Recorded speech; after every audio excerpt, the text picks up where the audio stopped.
আজকে আপনারা যারা যারা আমার লাইভ দেখেছেন হয়তো তারা বুঝেছেন। এই মুহূর্তে আমি একটা সেভ হাউসে আছি। আমি জানি না আজকে রাতটা আমি বাঁচবো কিনা। যদি বেঁচে থাকি তাহলে অবশ্যই আপনারা দেখবেন আমার শরীরের কন্ডিশন খুবই খারাপ। আর ওখানে প্রথম আলোতে যখন আমি বক্তৃতা শেষ করলাম, বক্তৃতা দেওয়ার পরে আমি ঢাকা বিশ্ববিদ্যালয়ের দিকে যাচ্ছিলাম। অলরেডি মেট্রোতে আমি চলে আসছিলাম। মেট্রোতে আসার পরে ওখানে 10 জন সেনাবাহিনীর লোক এবং গোয়েন্দা সংস্থার লোক এসে 10 জন আমাকে উঠাইনি, আমাকে বলতেছে যে আমাদের সাথে চলেন। এরপর আমাকে নিয়ে গেল, অনেক তর্ক বিতর্ক করার পরে ওরা আমাকে নিয়ে গেল।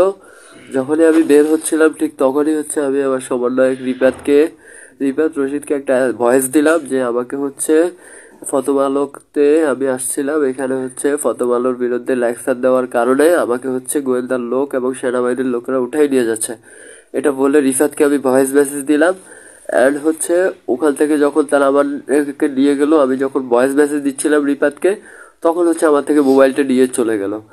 মোবাইল নেওয়ার পরে আমাকে ইনভেস্টিগেশন করলো আমি কি কাজ করি। আমি বললাম যে আমি ঢাকা বিশ্ববিদ্যালয়ের সাথে কাজ করি, বৈষম্য বিরোধী ছাত্র আন্দোলনের একজন সদস্য।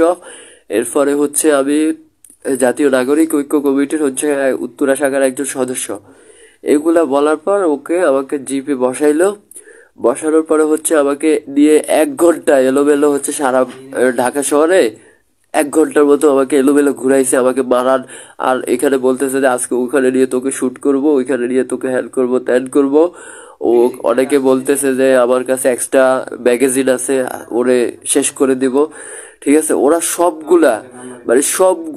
সবগুলা কিছু কিছু সেনাবাহিনীর মধ্যে কিছু কিছু লোক আছে না আওয়ামী লীগ এবং স্বৈর শাসকের দোষর, ওরা সবগুলো ছিল ওই টিমে, সবগুলো ছিল আওয়ামী লীগের দোষর। এবং দেন আমার এটাও বলতেছে যে ওই 5 তারিখে তুই তোর সমন্বয়ক তোদের কাউকে কিছু বলে নাই, তার মানে এই না যে তোদেরকে ধরবো না, তোদের একে একে একটা একটা করে ধরবো, একটা একটা করে শেষ করবো, তুই সমন্বয়ক হবি না, সমন্বয়ক তোর। এটা বলে আমাকে অকথ্য ভাষায় গালাগালি করছে। গালাগালি করার পরে ওদের বস ফোন দিছে। ফোন দেওয়ার পরে ঢাকা শহরে ঘোরার পরে আমাকে আবার প্রথম আলোর অফিসে নিয়ে গেল। যখন প্রথম আলোর অফিস থেকে লোকজন সরে গেছে, তখন প্রথম আলোর অফিসে ওখানে তারপরও কিছু লোক ছিল, সবাই দেখছে। প্রথম আলোর অফিসে গ্রাউন্ড ফ্লোরে আমাকে নিয়ে গেল। নিয়ে যাওয়ার পরে সেম ভাই, প্রথম আলোর গ্রাউন্ড ফ্লোর পার্কিং যেটা আছে এটা সেম একদমই আয়নাঘরের মতো ভাই। আয়নাঘর যতটুকু শুনছি আয়নাঘর থেকেও ভয়ঙ্কর। ওখানে নিয়ে যাওয়ার পরে প্রায় 10 জন সেনাবাহিনী এবং গোয়েন্দা সংস্থার লোক আমাকে কুকুরের মতো পিটাইলো, কুকুরের মতো একদম ভাই, কুত্তার মতো আমাকে পিটাইছে, কুত্তার মতো। বলতেছে যে তুই এই সরকারের বিরুদ্ধে বলিস। আমি বললাম যে ভাই, এই সরকারকে আমি রক্ত দিয়ে বসাইছি, আমি কেন এই সরকারের বিরুদ্ধে বলবো। এবারে আমার ফেসবুক চেক করে দেখলো যে না, হ্যাঁ, আমি প্রতিটি আন্দোলনের সাথে ছিলাম, প্রতিটি ক্ষণ মুহূর্তে আমি ছিলাম। এরপরে আমাকে বলতেছে তাইলে তুই ঠিক আছে আন্দোলন করছিস, এখানে কেন আসছিস। আমি বলছি যে আমি বৈষম্য বিরোধী ছাত্র আন্দোলনের সাথে যুক্ত, যার কারণে বিভিন্ন ন্যায়সঙ্গত যৌক্তিক দাবির সাথে আমি একমত পোষণ করার জন্য আসছি, এখানেও আমি একমত পোষণ করার জন্য আসছি।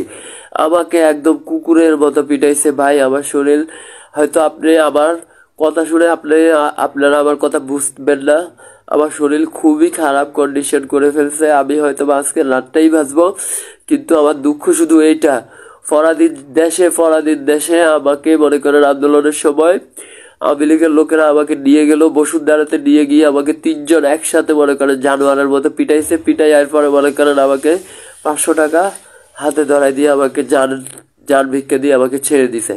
এরপরে আজকে ভাই এত কিছু এরপরেও আমি আন্দোলন থামাই নাই, এরপরও আন্দোলন অংশগ্রহণ করেছিলাম। এরপরে 5 তারিখ গণভবন ঘেরাওতে একদম সামনের কাতারে ছিলাম আমি।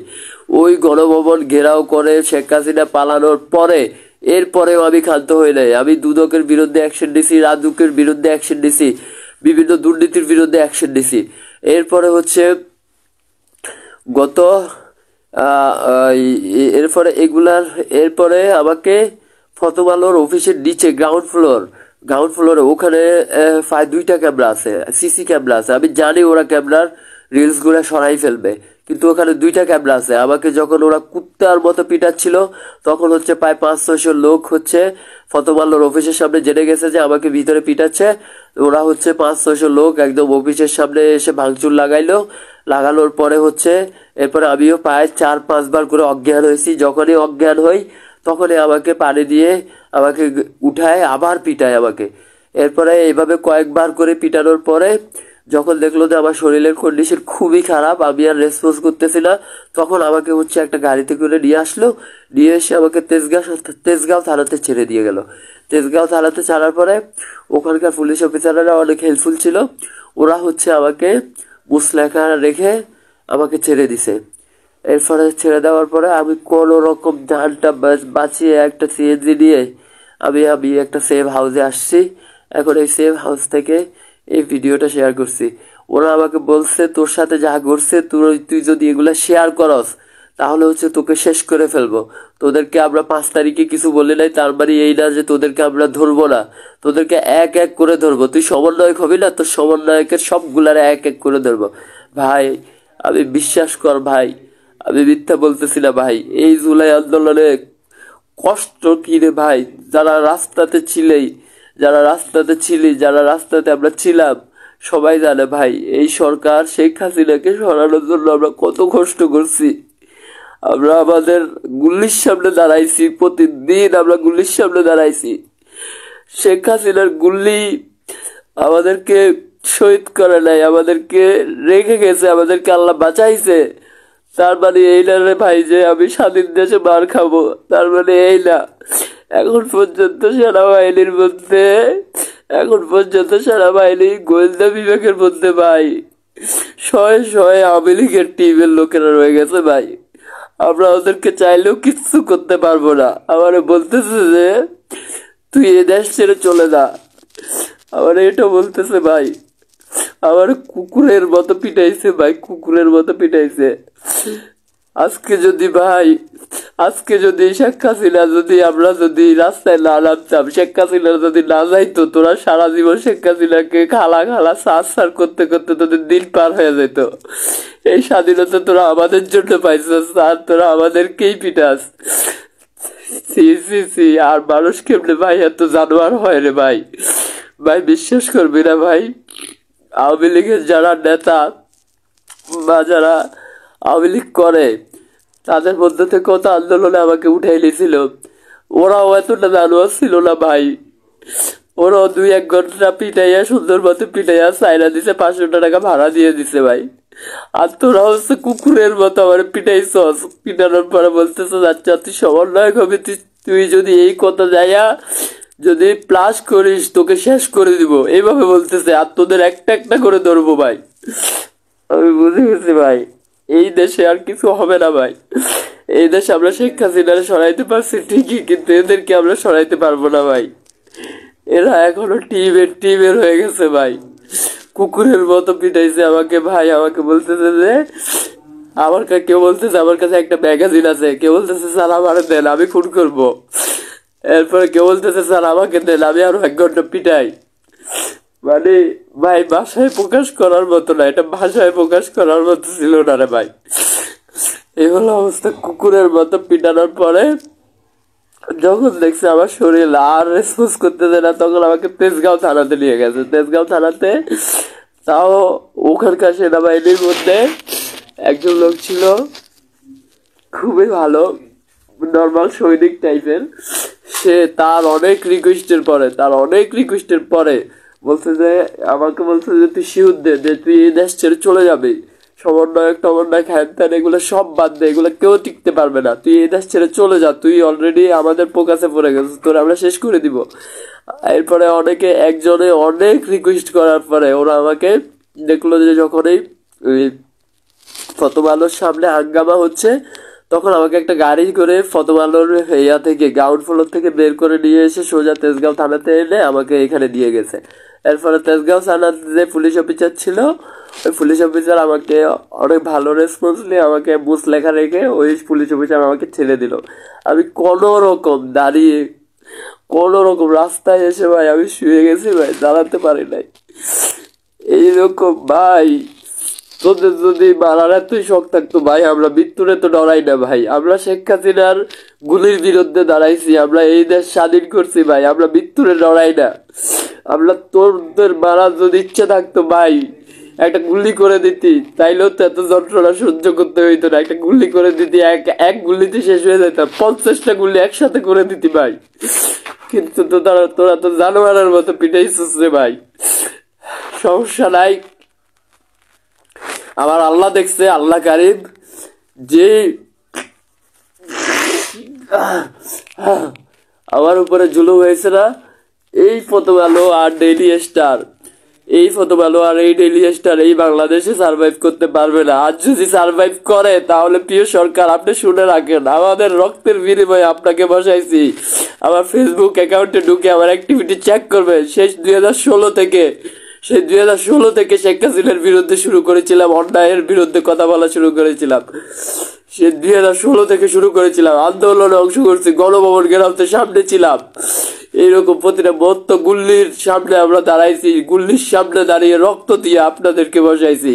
আপনি লিখে রাখেন, যদি প্রথম আলো, যদি ডেইলি স্টার টিকে থাকে আপনি ব্যর্থ হবেন। আর আপনি যদি ব্যর্থ হন, কল্লাটা আজকে তো আমাকে মেরেই ফেলতো। আর হচ্ছে আমি পাবলিশ করতেছি না, হয়তো আগামী আজকে রাতে হয়তো আমি এমনি মরে যাব। ওরা আমার উপরে খুব অত্যাচার করছে, আজকে রাতে হয়তো আমি এমনি মরে যাব। আর যদি না মরে তাহলে আগামীকালকে ওরা আমার আর বাঁচতে দিবে না, ওরা আমাকে শেষ করে দিবে। আমি আমার মোবাইল ফ্লাইট মোড দিয়ে রাখছি, আমি আমার অন্য ফ্রেন্ডের মোবাইল ইউজ করতেছি। ব্যাস, ওরা আমাকে এই ভিডিওটা শেয়ার করে আমি আমার মোবাইল ফ্লাইট মোড মেরে দিব। তো ওরা আমাকে বাঁচতে দিবে না, এই ভিডিওটা দেখার পরে ওরা আমাকে বাঁচতে দিবে না। আমার যারা ভাইরা, নাহিদ ভাই, আসিফ ভাই, বিশ্বাস করেন ভাই, আজকে আমাকে ধরছে ভাই, কালকে আপনাদেরকে ধরবে। কুকুরের, আপনারা যেরকম নাহিদ ভাই কুকুরের মতো পিটাইছে না, আমারও ভাই কুকুরের মতো পিটাইছে ভাই। জানেন তো ভাই আওয়ামী লীগের লোকগুলো কতটা জানোয়ার হয়, বিশ্বাসই করতে পারবেন না ভাই। কুকুরের মতো পিটাইছে। যদি 50টা রাউন্ড আমার বুকে গুলি চালাই দিত একসাথে, সাথে সাথে আমাকে বাইরে দিত, তাইলে ভাই এত দুঃখ থাকতো না ভাই। এরপরে পরাধীন দেশে যদি শেখ হাসিনার হাতে মরে যাইতাম ভাই, তাহলেও এত দুঃখ থাকতো না ভাই। কিন্তু ভাই আজকে স্বাধীন দেশের ন্যায়সঙ্গত কথা বলতে গিয়ে আমাদেরকে পিটানো খাইতে হয়েছে ভাই, কুকুরের মতো পিটাচ্ছে আমাদেরকে। আপনি বলেন ভাই, ডেইলি স্টার প্রথম আলো যদি থাকে, এই সরকার কি কখনো সফল হতে পারবে? ইম্পসিবল, কখনো সফল হতে পারবে না। আপনি লিখে রাখেন ভাই, আপনারা যখন সফল হবেন না, এখন আপনাকে সার্চ করতেছে, আগামীকালকে আপনাদেরকে ধরবে ভাই, আপনারা লিখে রাখেন ভাই। আমি শেষ হয়ে গেছি ভাই, তোমার জল।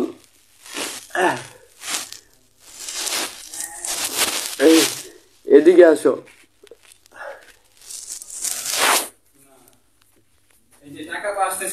সমস্যা নাই, আমার কার্ডে টাকা আছে। তুমি হচ্ছে এটা সামনের ক্যামেরা চলতেছে, ঠিক আছে?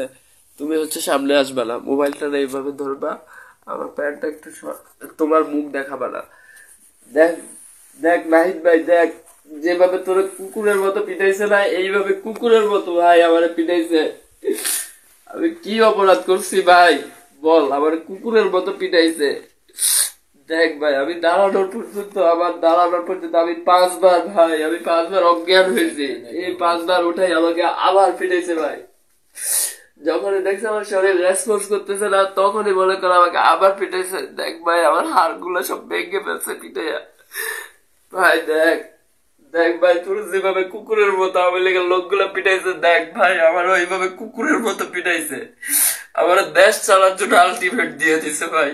যদি তোরা কিছু না বলিস ভাই, কালকেই আমি বিচারে এই দেশ ছেড়ে চলে যাবো ভাই, দরকার নাই। আমি স্বাধীন দেশে ভাই আমি মরতে চাই না ভাই।